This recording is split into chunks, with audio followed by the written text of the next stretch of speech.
to my film and TV channel. You're all staying safe and well. We've got a part 2 to look at today, and we're over to the world of Star Wars. Yes, Rebel Moon Part 2, The Scargiver. We're going to have a look at that today. Yeah, please, if you're new to your channel, push that subscribe button, push the bell notifications, everything.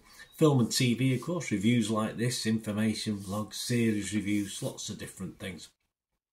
And if you look through the channel at my stuff, you'll see some stuff on my football team, Manchester City, as well. So if that's of any interest to you, or anyone you know might be interested, please point them in my direction. I'll be extremely grateful. Yes, Rebel Moon Part 2. Did you like Part 1? Bit mixed on that one, to say the least. Of course, it's an American epic space opera film directed by Zack Snyder, from a screenplay he co-wrote with Kurt Johnston and Shay Hatton, and a sequel, of course, to Rebel Moon Part 1, very cleverly titled A Child of Fire, back in 2023, just a year ago. And the film takes place on the moon of Velt, where Cora and a crew of warriors ventures to help the farmers to defend and fight for their home against the Mother World. Yes, in other words, Magnificent Seven. I've seen a few versions of that, haven't we? Nothing clever about this one.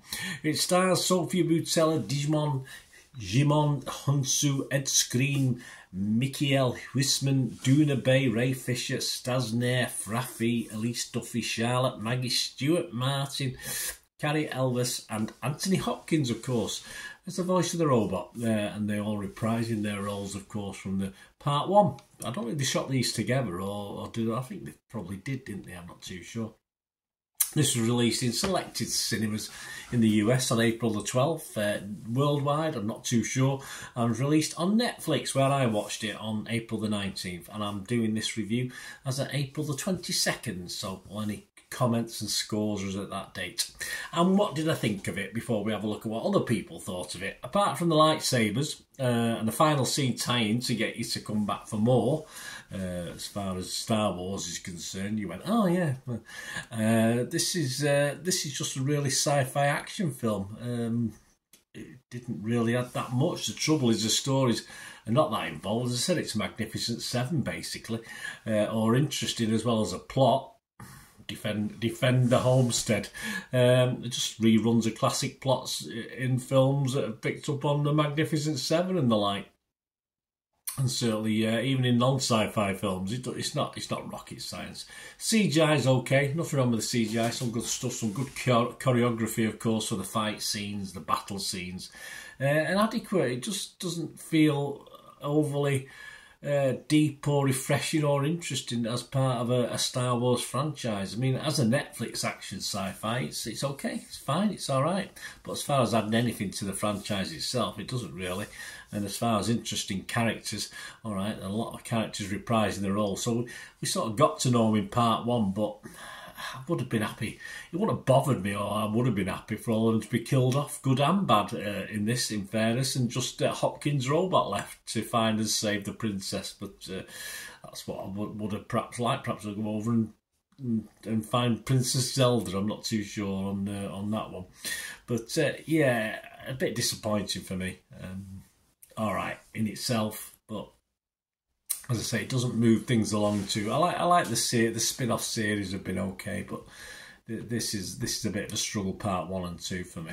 I would be fresh though, rotten. You can't be rotten on it. It's just because I was disappointed in what we get, as in plot and structure. It doesn't mean I'm disappointed with a basic sci-fi action film, which is what I watched it as. So I would be fresh on Rotten Tomatoes, but I'd have to be mixed on Metacritic. And yeah, I am going to score it. A lot of people haven't. A lot of people give it less than 5 out of 10. But I'm going to give it a 5.5 out of 10 on the basis of a sci-fi action thriller with no bells and whistles. And I'm sort of scoring that for people who perhaps haven't watched as many as I have, and of course might get a little bit more out of it than an old fart like me gets out of it. So I'm going to give it a 5.5 out of 10. What are other people thinking? Well, this is when it all falls down for this poor thing. Rotten Tomatoes, just 17% of 71 critics were positive about this, an average rate of 3.8 out of 10, and that was 12 fresh and 59 rotten. That's a hell of a rotten to fresh ratio. The website consensus, less a course correction than a compounding of everything that tangled up its predecessor. The Scargiver is an uninvolving space opera full of flat notes. See what they did there. Metacritic, the other one we look at, not too much to shout out about here either. 36 out of 100 based on 23 critics. Neil Smith from Total Film said Snyder's sci-fi epic stumbles towards the finish line with an underwhelming part 2 that feels more like a part 1.5. There you go, well put. And Dan Jolin, Empire Magazine, also gave it 40 out of 100. Marginally better than part 1. I can't remember what he scored that one. But still a weird, messy and humorless sci-fi that gives you little reason to cheer the potential continuation of this Snyderverse of some Snyder. Yes, of course it is. But yeah, there's no humour in this. There's no lightness in it. And of those 23 critics, 1 was positive. There you go. Well done, mate. 18 were mixed, a bit like me, and 4 were negative. So, as I say, not a total disaster, because only 4 negative. And Rotten Tomatoes audience, 53% positivity, and it's averaging just about 3 out of 5. So that's 6 out of 10, isn't it? That's the highest mark this is getting today. And Internet Movie Database, over 16,000 scores and reviews, a 5.2 out of 10. So a little bit less than me, but probably a reasonable figure. This will finish around 5 out of 10. It's not gonna increase to 5.5. I wouldn't have thought it's gonna stay around this sort of score. So a bit disappointing. As I said, in itself, as a one-off, as a streaming film, fine. But given the context of what it is, a little bit disappointing. Let me know what you think, guys. Anyway, great to hear from you. Till we meet again. Last one thing, don't I? Please stay safe, everyone.